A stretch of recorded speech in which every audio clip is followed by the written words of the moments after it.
समुद्र मंथन की कथा, श्री लक्ष्मी जी का प्रादुर्भाव, भाग 3 स्कंद पुराण के अंतर्गत।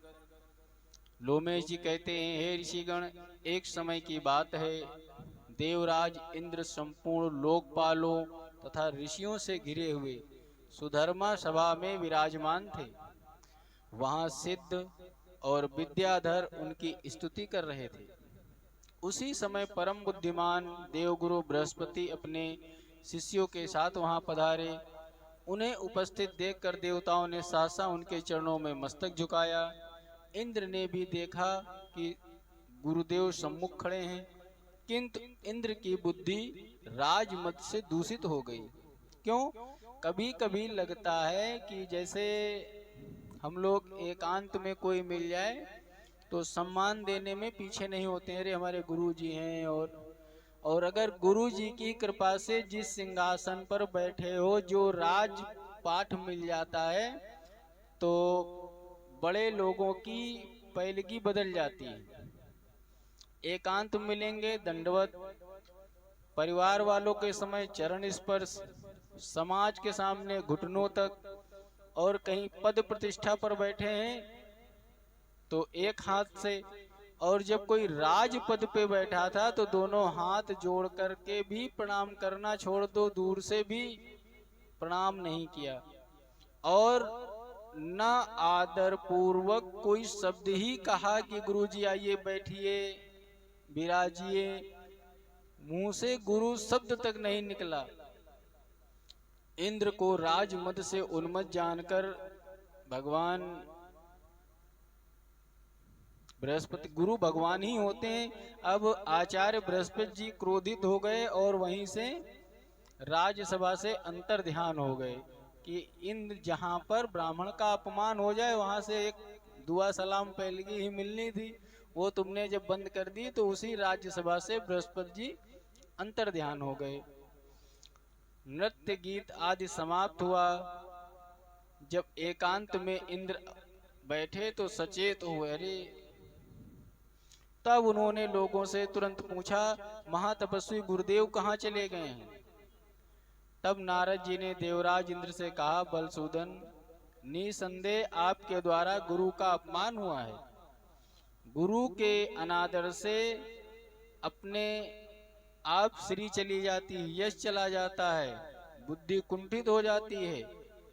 अब आप प्रयत्न करके सबसे पहले गुरु अपराध के लिए क्षमा मांगिए, प्रार्थना करिए उनसे। नारद जी के बात सुनकर के इंद्र सहसा सिंहासन से उठ खड़े हुए। उन सभी सभासदों को साथ लेकर बड़ी उतावली के साथ, बड़ी जल्दी के साथ गुरु स्थान पर गए। वहां पर उन्होंने गुरु पत्नी तारा को देखा, उनको प्रणाम किया, कहा, हे देवी महातपस्वी गुरु जी कहाँ हैं? तारा ने इंद्र की ओर देखकर उत्तर दिया, मैं नहीं जानती। तब वे चिंता मग्न होकर अपने घर को लौट आए। इस समय स्वर्ग में अनेक अद्भुत उत्पात और अपशगुन होने लगे, जो संपूर्ण स्वर्गवासियों को सुख मिलता था, अब दुरात्मा इंद्र को दुख प्राप्ति की सूचना देने लगे। जहां हर समय सुखों की, जहां दुख का कोई वास ही नहीं था, अपशगुन होने लगे, उत्पात होने लगे, दुख भरी खबरें मिलने लगी। और राजा, जो शत्रुओं दैत्यों के राजा थे, उनको पता चला, वो कौन थे? पाताल निवासी बलि, कि गुरु इस समय चले गए हैं, इंद्र का धर्म भ्रष्ट हो गया है और कोई मार्गदर्शन वाला नहीं है। तो उन्होंने दैत्यों की बहुत बड़ी सेना ली और अमरावती पर चढ़ाई कर दी। उस समय देवताओं और दानवों का बहुत भयंकर युद्ध हुआ और उसमें दैत्यों ने देवताओं को परास्त कर दिया। अविवेकी इंद्र संपूर्ण राज्य को दैत्यों के अधिकार में देने पर मजबूर हो गए। श्रीहीन इंद्र स्वर्ग से अन्यत्र कहीं चले गए। इंद्र की पत्नी सची भी दूसरों की दृष्टि में छिप करके रहने लगी। एरावत, महान, गजराज, उच्चैश्रवा, अश्व आदि जो बहुत से रत्न थे, दुष्ट दैत्यों के लोभ व स्वर्ग से पाताल में पहुंचा दिए गए। वे सभी रत्न पुण्यात्मा पुरुषों के उपभोग में आने वाले थे और रास्ते में ही दैत्यों के अधिकार में न रहकर समुद्र में कूद पड़े। उस समय राजा बलि ने आश्चर्यचकित होकर गुरु शुक्राचार्य से कहा, भगवान, जो हम देवताओं को जीतकर रत्न आदि लेकर जा रहे थे सब समुद्र में गिर गए। ये तो बड़ी अद्भुत बात है, इसका क्या कारण है? राजा बलि की बात सुनकर शुक्राचार्य ने उत्तर दिया, हे राजन, अश्वमेघ यज्ञ किए बिना स्वर्ग की कोई भी वस्तु उपयोग में नहीं लाई जा सकती, वो स्पर्श नहीं हो सकती हम लोगों से। गुरु का वचन सुनकर राजा बलि उस समय चुप हो गए और दानवों के साथ उचित कार्यों में लग गए। इंद्र की बड़ी दुर्दशा हो गई।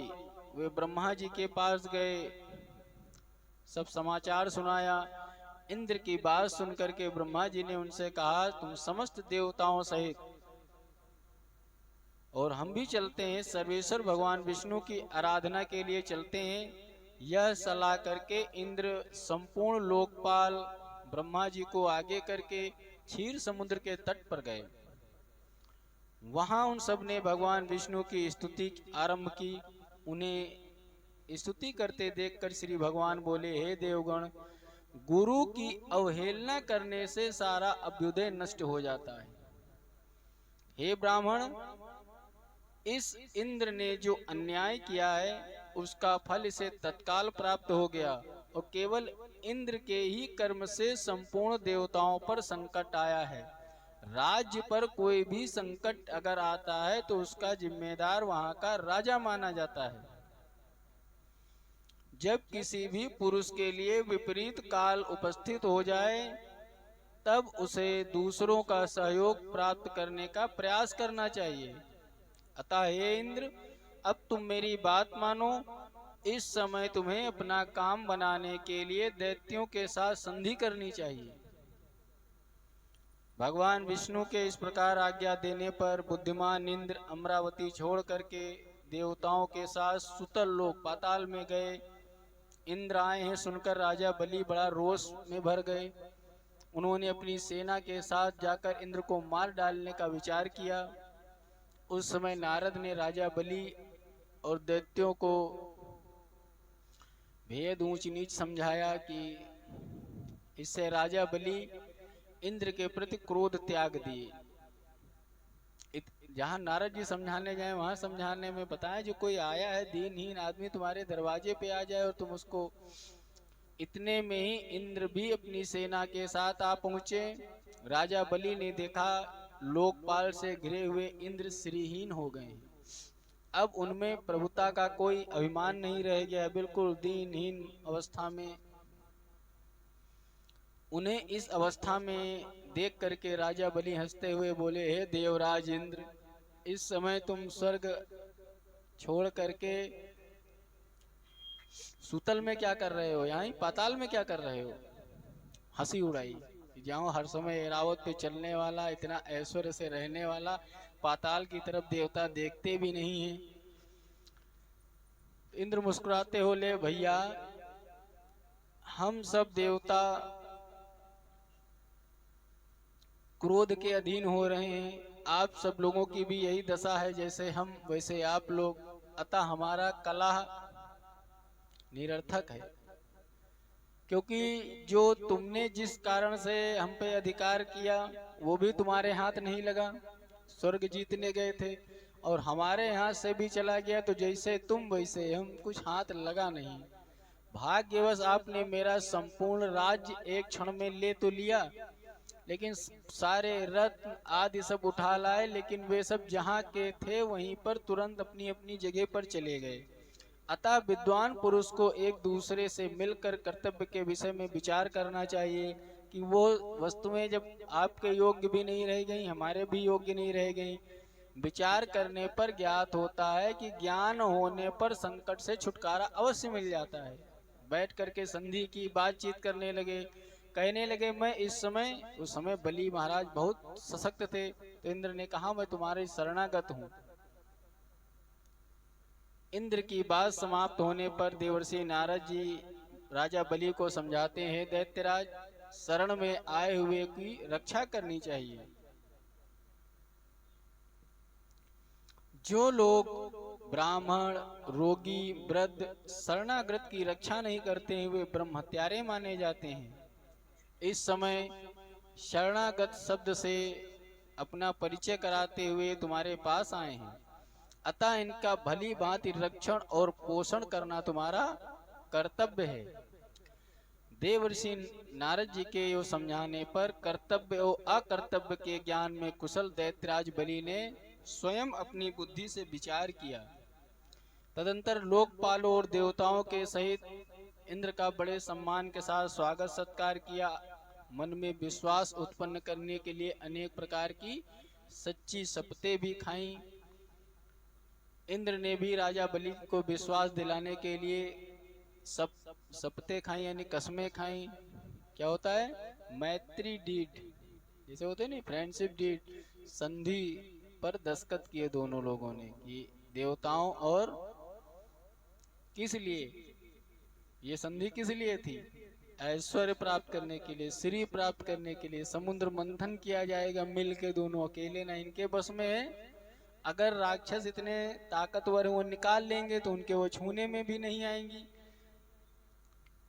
और इनके पास इतना पावर है नहीं कि ये निकाल पाए। उन्होंने शपथ खा करके सुतल लोक में ही निवास किया। यहाँ रहते हुए अपनी बात अभी नहीं कह पा रहे हैं, कह रहे हैं बहुत दिन बीत गए, कई वर्ष बीत हो गए। तब एक दिन बलि की सभा में बैठे हुए नीति निपुण इंद्राज देवराज इंद्र ने बलि को संबोधित करके हंसते हुए कहा, हे वीरवर, हमारे हाथी, घोड़े, नाना प्रकार के बहुत से रत्न इस समय तुम्हें प्राप्त होने योग्य हैं जो समुद्र में चले गए हैं, और हम लोगों को समुद्र से उन रत्नों का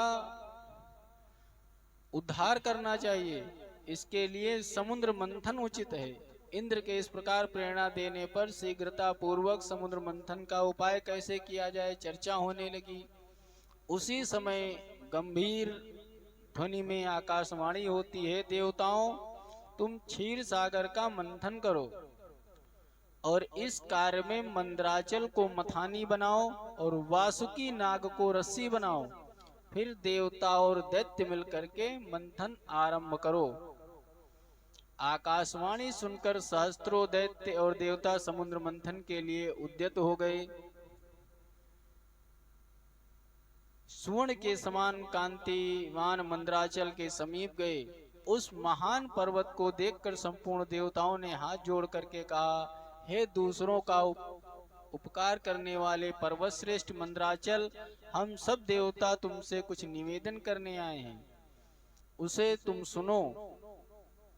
यूं कहने पर मंदराचल ने देहधारी पुरुष का स्वरूप धारण कर लिया और प्रकट होकर के बोला, देवगण, आप लोग मेरे पास किस कार्य से आए हैं?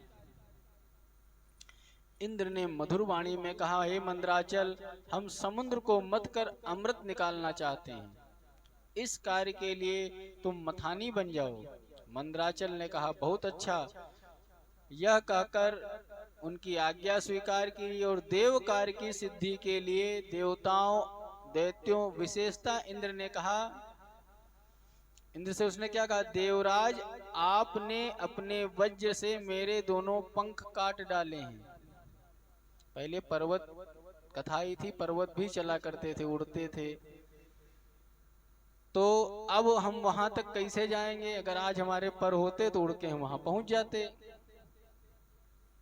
तो मैं कैसे चल सकता हूं? संपूर्ण देवताओं, दैत्यों ने पर्वत को क्षीर सागर तक ले जाने की इच्छा से उखाड़ लिया, लेकिन वो उसको ले चलने में समर्थ नहीं हो पाए। अब उस महान पर्वत उसी समय देवताओं और दैत्यों के ऊपर गिर पड़ा। बहुत सारे उसके अंदर कुचले गए, मूर्छित हो गए। कोई एक दूसरे को कोसने लगे, चिल्लाने लगे। कुछ लोगों को बड़ा क्लेश का अनुभव हुआ। इस प्रकार उनका उद्यम और उत्साह भंग हो गया।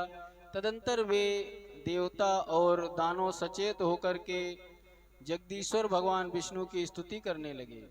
उस समय देवताओं का कार्य सिद्ध करने के लिए गरुड़ की पीठ पर बैठे हुए भगवान विष्णु वहां सहसा प्रकट हुए और देवताओं और दैत्यों पर दृष्टिपात करके खेल खेल में उस महान पर्वत को उठाकर गरुड़ की पीठ पर रख लिया और ले जाकर के समुद्र में डाल दिया जहां उनको रखना था।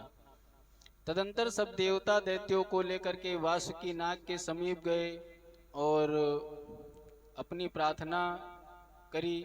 इस प्रकार मंदराचल को मथानी वासुकी नाग को रस्सी बनाकर देवताओं और दैत्यों ने क्षीर सागर का मंथन आरंभ कर दिया। इतने में ही समुद्र में डूबकर रसातल में वो पर्वत जाने लगा।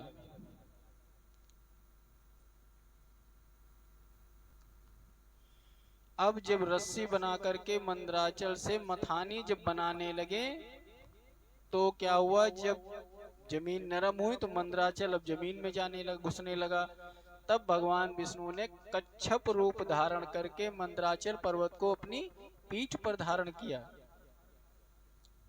और चारों भुजाओं से मथानी बने उस पर्वत को पकड़ करके घुमाने योग्य बना दिया। उल्टा लेटे होंगे हमको लग रहा है भगवान कच्छप बन के उसी पेड़ पे अधूरा बना, तभी तो नीचे का कछुए का बहुत मजबूत होता है। और मंदराचल पर्वत के आधार बन गए। अब अत्यंत बलवान देवता और दैत्य जोर लगा करके क्षीर सागर का मंथन करने लगे और भगवान कच्छप स्वरूप में जो बने थे उनकी पीठ पर पर्वत श्रेष्ठ मंदराचल की रगड़ से समुद्र में बड़नावल अग्नि प्रकट हो गई, साथ ही हलाहल विष उत्पन्न हो गया। अब जैसे ही प्रथम रूप से सबसे पहले कोई मंथन करो तो तुरंत मुनाफा थोड़ी आ जाता है। कोई भी मंथन करो कार्य करो तो सबसे पहले निकलता है, हम लोग काम तो मुनाफे के लिए करते हैं, लाभ के लिए। मंथन में निकलना था अमृत और निकला हलाहल विष। अब सारे दैत्य देवता सब परेशान कि भैया ये तो का करने के लिए मंथन कर रहे थे, पूरा सृष्टि को जलाने लगा, इतना तीव्र हलाहल विष उत्पन्न हुआ। उस विष को सबसे पहले नारद जी ने देखा कि ये तो निकल रहा है। उन्होंने देवताओं को पुकार कहा, दिति पुत्रों तुम सब समुद्र का मंथन बंद करो। उस समय उपद्रव का नाश करने वाले भगवान शिव का सभी लोग ध्यान करने लगे कि हे भोलेनाथ अब बचाओ। जब मार केस आती है, जब मृत्यु नजदीक आती है तो मृत्युंजय भगवान ही नजर आते हैं। अब कोई भी देवता की नहीं हिम्मत क्या करे, कोई कैसे, सब लोग भगवान विष्णु को, तो भगवान विष्णु तो अपना काम कर ही रहे थे, भाई मंदराचल लाते लेके आए। अब किसको बुलाने लगे, भगवान शंकर की उपासना करने लगे। ध्याये नित्यम महेशम रजत गिरिनिभम चारु चंद्रावतंतम रत्नाकल्पोज्ज्वलांगम परसमृघरा भीति हस्तम प्रसन्नम। भगवान शिव की स्तुति करते हैं। उस कालकूट विष को देखकर सभी देवता दैत्य हाथ में जो पकड़े हुए थे नागराज वासुकी पर्वत सब छोड़ छाड़ के वहां से सब भाग के पता नहीं कहां चला गया। तब उस समय लोक संहारकारी कालकूट विष को भगवान शिव ने प्राणियों पर, सृष्टि को बचाने के लिए, प्राणियों पर कृपा करने के लिए उसका पान कर लिया और संपूर्ण त्रिलोकी की रक्षा करी। तदंतर भगवान विष्णु की उपस्थिति में मंदराचल को मथानी वासुकी नाग की रस्सी बनाकर देवताओं ने पुनः समुद्र मंथन आरंभ किया। तब समुद्र से देव कार्य की सिद्धि के लिए अमृतमय कलाओं से परिपूर्ण चंद्रदेव प्रकट हुए। संपूर्ण देवता, असुर और दानव ने चंद्रमा को प्रणाम किया। मथे जाते हुए समुद्र के चारों ओर बड़े जोर से आवाज हुई। इस बार मंथन से देव कार्यों की सिद्धि के लिए साक्षात सुरभि कामधेनु गाय प्रकट हुई। उन्हें विभिन्न रंगों की सैकड़ों गायें घेरे हुई थी। यज्ञ कर्मों के निमित्त गाय को ऋषियों ने गौदान में स्वीकार कर लिया। तत्पश्चात बड़े जोश में आकर के क्षीर सागर को पुनः मंथन किया गया। तब समुद्र से कल्प वृक्ष, पारिजात, आम और संतान, ये चार दिव्य, कल्प वृक्ष, पारिजात, आम और संतान, ये 4 दिव्य वृक्ष प्रकट हुए। संतान को एक तरीके से वंश यानी बांस भी कहा जाता है। उन सबको एकत्र रखकर देवताओं ने तभी जलाया नहीं जाता है, लेकिन आम की लकड़ी का तो हवन खूब होता है। चलो फिर खोजते हैं। बोलिए शंकर भगवान की जय। फिर मंथन आरंभ किया गया। इस बार मंथन से रत्नों से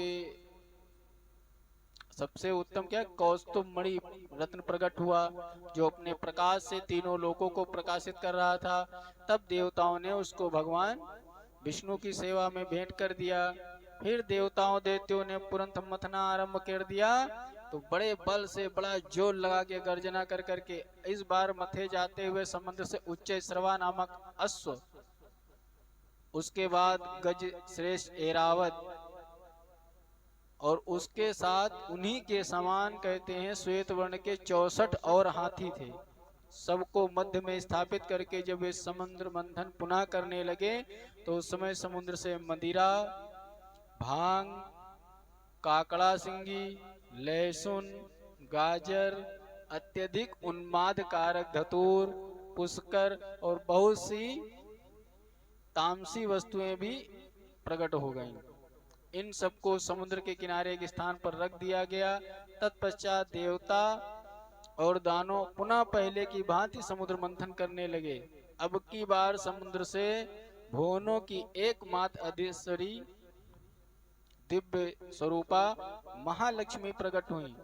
महालक्ष्मी की कृपा दृष्टि पाकर संपूर्ण देवता श्री संपन्न हो गए और तत्काल राज्याधिकारी के शुभ लक्षणों से संपन्न दिखाई देने लगे। तदंतर देवी लक्ष्मी ने भगवान मुकुंद की ओर देखा और नारायण की दिव्य शोभा को देखते ही लक्ष्मी जी आश्चर्यचकित हो गईं और हाथ में वनमाला लिए सहसा हाथी से उतर पड़ी और देवी ने वह सुंदर वनमाला परम पुरुष भगवान विष्णु के कंठ में पहना दी। स्वयं उनके बाम पार्श्व में जाकर के खड़ी हो गईं। बोलिए लक्ष्मी मैया की जय। उन शोभाशाली दंपति का वहां दर्शन करके समस्त देवी देवता, दैत्य, अप्सराएं, किन्नर, चर चारण आनंद को परिपूर्ण हो गए। इस प्रकार महालक्ष्मी की क्षीर समुद्र से उत्पत्ति हुई और भगवान विष्णु को प्राप्ति हो गई। श्री राम जय जय राम।